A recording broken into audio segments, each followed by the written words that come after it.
Hello po mga kapatid ko po sa ating Panginoong Jesus. Gusto ko lang pong ibahagi po ito sa inyo.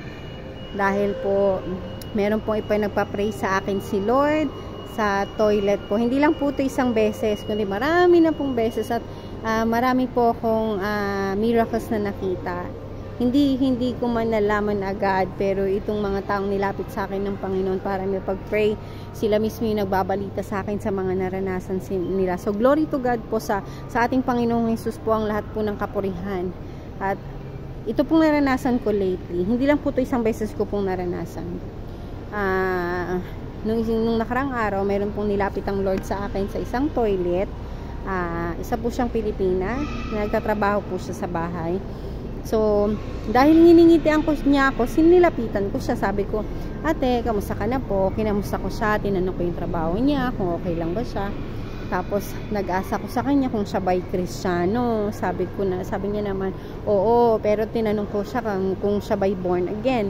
Tapos sabi niya, hindi. Tapos sabi ko sa kanya, pwede ba kitang ipag-pray ate? Shinare ko si Lord sa kanya. Tapos, inalaw niya akong maipag-pray siya. So, nag-pray kami. After namin mag-pray, alam niyo po, umiyak po siya. Tapos sabi niya sa akin, ikaw na siguro yung pinadala ng Diyos sa akin. Tapos sabi ko naman po, salamat sa ating Panginoong Jesus. At dininig niya kung ikaw man ay nananalangin, dininig niya ang panalangin mo. At huwag kang mag-alala dahil lahat ng dalangin mo naririnig niya. At lahat ng hinihiling mo, pangyayarihin niya yan ayon sa kanyang kalooban sa tamang panahon niya. Kaya magtiwala ka lang kay Lord Jesus Christ kasi mahal ka niya.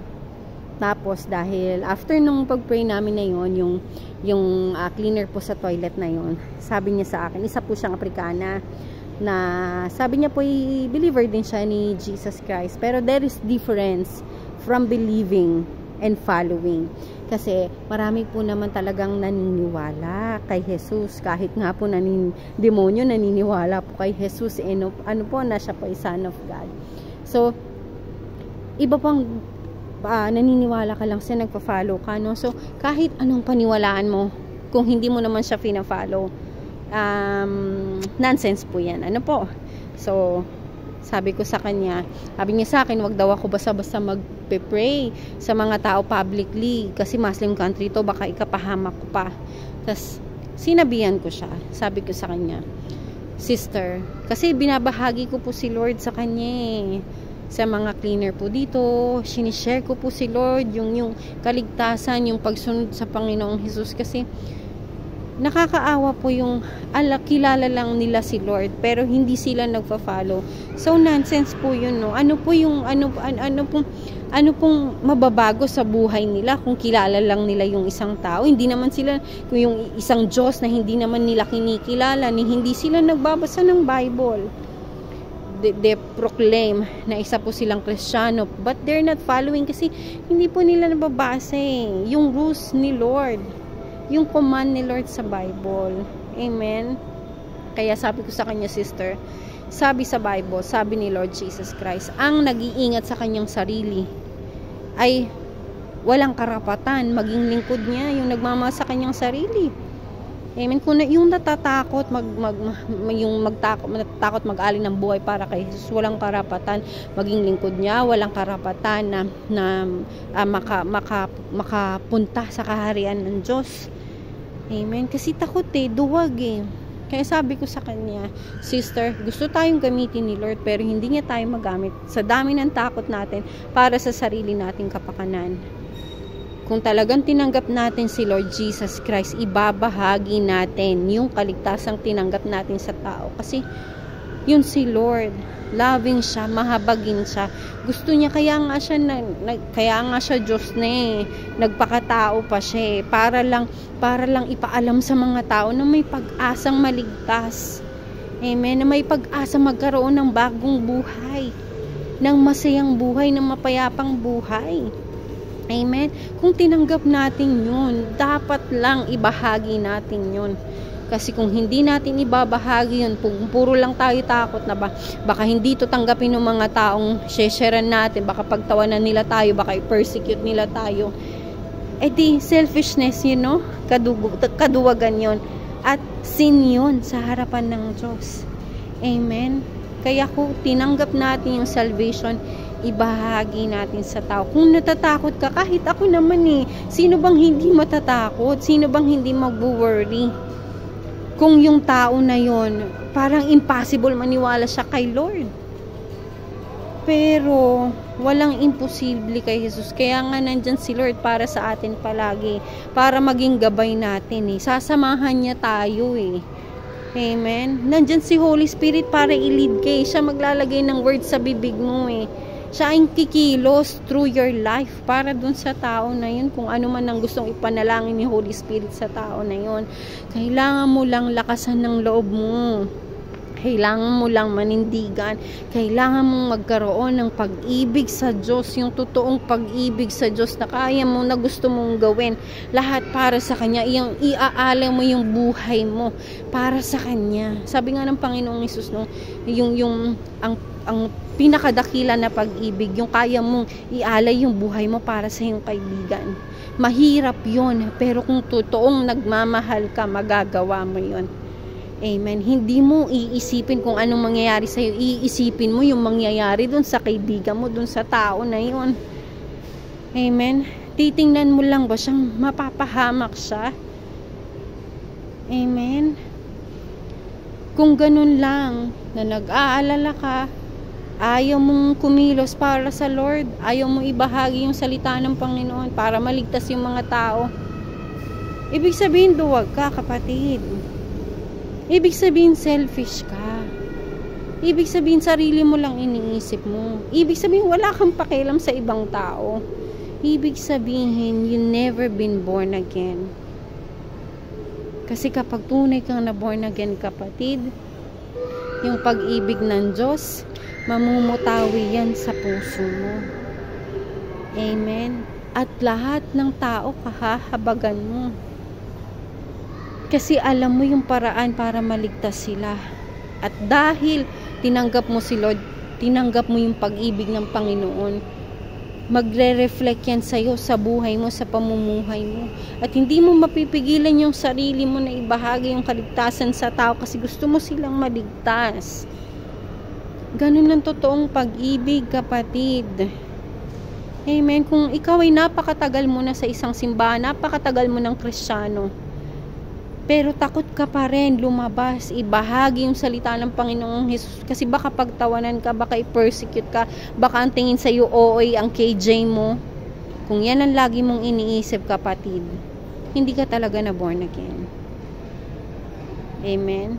Kasi kapag na born again ka, mamahalin mo yung bawat taong nakapaligid sa'yo kahit na mahirap silang mahalin. Kung gusto mong ma-born again, kapatid, nagda-doubt ka sa sarili mo dahil sa binabahagi ko sa iyo ngayon, mag-pray ka kay Lord. Kung talagang willing ka, mag-pray ka kay Lord.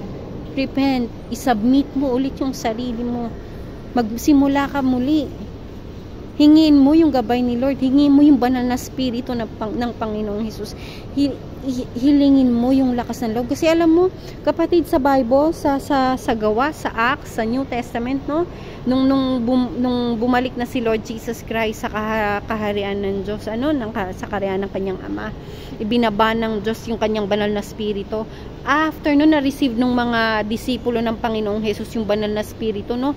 After nun, grabe yung boldness nila, yung lakas ng loob nila, agad-agad na binahagi nila yung kaligtasan sa mga tao. Si Juan at si Pedro, di ba? Agad-agad binahagi nila si Jesus sa tao.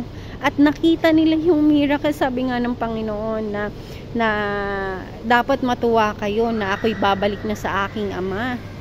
Kasi mas magagawa nyo na yung higit pa sa nagawa ko Amen. Kaya from that day on na na-receive nila si Holy Spirit, dun nila naunawaan ito pala yung sinasabi ni Lord Jesus Christ. Amen. Kaya kapatid, stand for the Lord. Huwag kang matakot. Huwag kang mangamba. Kasi kung talagang gusto mong maglingkod sa Lord, submit yourself to Him. Amen. Once na natutunan mong isubmit yung sarili mo sa Panginoon, nasundin yung kalooban niya, na kahit natatakot ka, gugo ka, Kasi gusto mo masunod yung kalooban ng Panginoon. Ako personally, kapatid, natatakot ako, kinakabahan ako kasi baka sigawan ako, baka magalit sa akin, baka kung anong sabihin sa akin, baka ireklamo ako. Pero I think about that person eh. Sabi ni Lord, ako nga nung hindi ko pa siya kilala eh, gumamit ang Panginoon para makilala, gumamit ang taong Panginoon para makilala ko siya eh. Di, yung tao na rin na yun, may karapatan din yun na malaman yung kaligtasan, whether tanggapin niya ngayon o hindi. At least binahagi mo, kapatid. Kaya kapatid, be strong and courageous and know that God is there for you. Amen. He will not leave you. He will not forsake you because He called you for a purpose. Amen, kapatid. Hindi ka ipapahiya ng Panginoon. Hindi ka niya ibabagsak. Kung ikaw talaga'y willing, makikita mo yung miracles ng Lord sa puso mo. Makikita mo mismo yung pagbabago dyan sa puso mo. Once you decide, kapatid. It's not yet too late. Mag-pray ka, kausapin mo si Lord, humingi ka ng tulong sa Lord. Ipasaliksik mo sa Panginoon yung puso mo. At makikita mo, kapatid, napakasarap maglingkod sa Lord. Napakasarap yung kahit na kinakabahan ka, kahit na naduduwag ka, guguho ka pa rin. Tapos makikita mo yung amazing way ni Lord. Hindi lang sa mga tao na kapaligid sa'yo, kundi sa'yo mismo sa puso mo. Amen. Kaya kapatid, ikaw magdesisyon ka na. Amen. Napakasarap pong maglingkod sa Lord. Hindi ko po ipagpapalit yung buhay ko ngayon sa buhay ko po noon. Yung buhay ko po ngayon na kasama ko po si Lord. Yung buhay ko po ngayon na wala man ako kagaya ng meron ako noon. Pero yung buhay ko ngayon na sobrang saya dahil alam kong merong Jesus Christ sa buhay ko. Merong Jesus Christ na nagmamahal sa akin ng tapat. May Jesus Christ po na handang sumagip sa akin, mag-provide ng needs ko, mag-heal sa akin, at balang araw makakasama ko. Kaya napakasarap po, kapatid. Naiyak na po ako kasi na-overwhelm lang po ako na sa love po ni Lord. Ano po? Kaya i-share din po natin yung pag-ibig ng Panginoon sa mga tao. Amen. Mapamuslim man yan sila, Hindu, Buddhist, ano man ang relihiyon na kinabibilangan nila, kapatid. Let's spread the gospel. Spread good news to them para ma-save din sila. Amen. God bless you all po. Ingatan po kayo lagi ng ating Panginoong Jesus. At mag-pray po tayo saglit, no? Father God, in the name of your Son, our Lord Jesus Christ, and by the leading of your Holy Spirit, Lord, salamat po sa buhay po ng mga kapatid kong ito, Lord. Dalangin ko yung gabay mo sa amin lagi. Dalangin kong tulungan mo kami maisabit namin yung sarili namin sa iyo. Tulungan mo kami magkaroon ng matinding pag-ibig sa iyo, Lord, upang magawa namin mahalin yung mga taong nakapaligid sa amin, Lord. Mabuti man o masama ang kanilang ginagawa sa amin, Lord. Tulungan mo kami maibahagi yung kaligtasan, Panginoon, na tinanggap namin sa iyo, Lord Jesus Christ. Lord, help us to be your warrior and your soldier, Panginoon, yung matapang na maglilingkod para sa iyo, Lord God. Maraming salamat po, Lord. Ikaw na pong bahala sa aming lahat, Lord, at sa buong sambayanan namin, sa lahat ng iyong nilikha, Lord God. Let your will be done, Lord God, sa aming mga puso, Lord, sa aming buhay, and forgive us, O Lord, for all of our sin against you, Lord God. At tulungan mo kaming mapatawad namin yung aming kapwa, kagaya ng pagpapatawad mo sa amin, Lord. At tulungan mo kami, Lord, sa lahat ng pagkakataon sa buhay namin, Lord God. Tulungan mo kami na magawa namin ito para sa iyong kapurihan, Panginoon. Maraming salamat po, Father God. We love you, Father God. We love you, Lord Jesus Christ. We love you, Holy Spirit. In Jesus' name. Amen, amen, amen. Thank you, Lord.